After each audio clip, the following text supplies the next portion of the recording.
la dimensión de la elección se explica por varias razones. O sea, que vayamos a la elección más grande de la historia responde al hecho de que tenemos el padrón electoral y consecuentemente el listado nominal más grande hasta ahora. El número de potenciales votantes son 89.4 millones de ciudadanas y ciudadanos.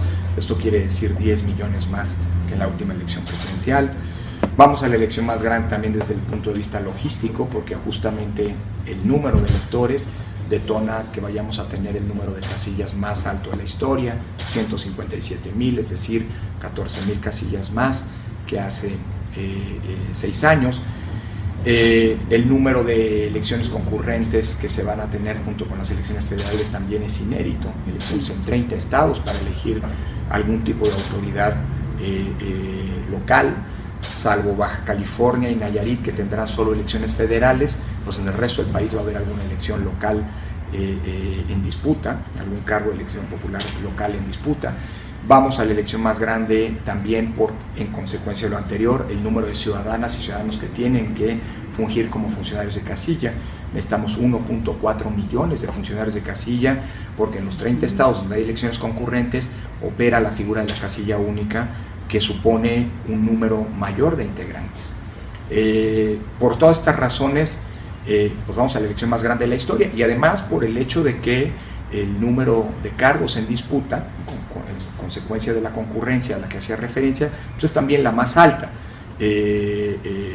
Estarán en disputa 3.406 cargos de elección popular, tomando por cierto a las alcaldías como un único cargo.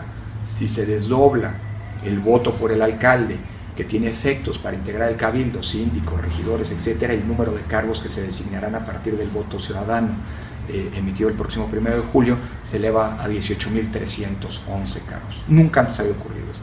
Por esa razón estamos ante una elección inédita en términos de su dimensión, pero también por el hecho de que si se toma en cuenta el número de observadores, el número de observadores electorales, de visitantes extranjeros y de potenciales representantes de partidos políticos ante la casilla, el día 1 de julio es posible que haya alrededor de 7 millones de ciudadanas y ciudadanos involucrados directamente en la elección.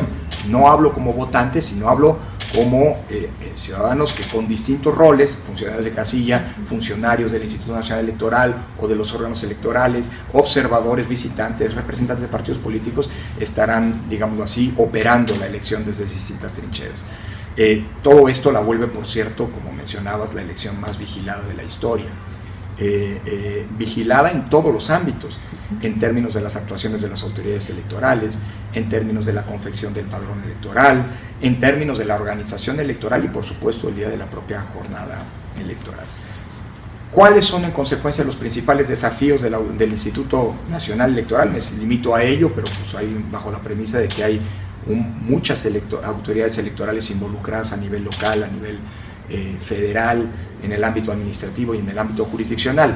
Por lo que hace al INE, yo creo que el principal desafío es, uno, logístico, porque además estamos, o sea, si bien llevamos casi 30 años, 28 años haciendo elecciones, primero como IFE, ahora como INE, también es cierto que nunca habíamos enfrentado un desafío logístico y operativo tan grande como el que tenemos. Segundo, y que está vinculado con el anterior, pues de lograr convocar a una enorme movilización ciudadana.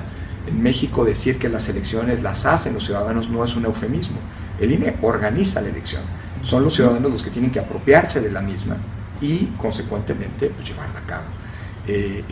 Hay literalmente un ejército cívico, un ejército civil de ciudadanas y ciudadanos que son los que tienen que apropiarse de la elección. Y en tiempos de descontento y desconfianza democrática no es sencillo. Afortunadamente, ya ha terminado la primera etapa de capacitación y cerca de 2.800.000 ciudadanos de los 11.8 millones de ciudadanos que visitamos en sus domicilios no solo aceptaron ser funcionarios de casilla, sino que además son aptos y ya tuvieron una primera capacitación. Esto quiere decir que estamos prácticamente en una lógica de 2-1 de los ciudadanos que requerimos para que la elección se realice. Pero, es decir, hoy podemos ver que la ciudadanía está, déjame decirlo coloquialmente, jalando con el INE, sumándose al esfuerzo del propio instituto y apropiándose de la elección. Pero todavía falta mucho, faltan prácticamente 2 meses para que la elección se lleve a cabo, y eso implica pues cuidar la elección.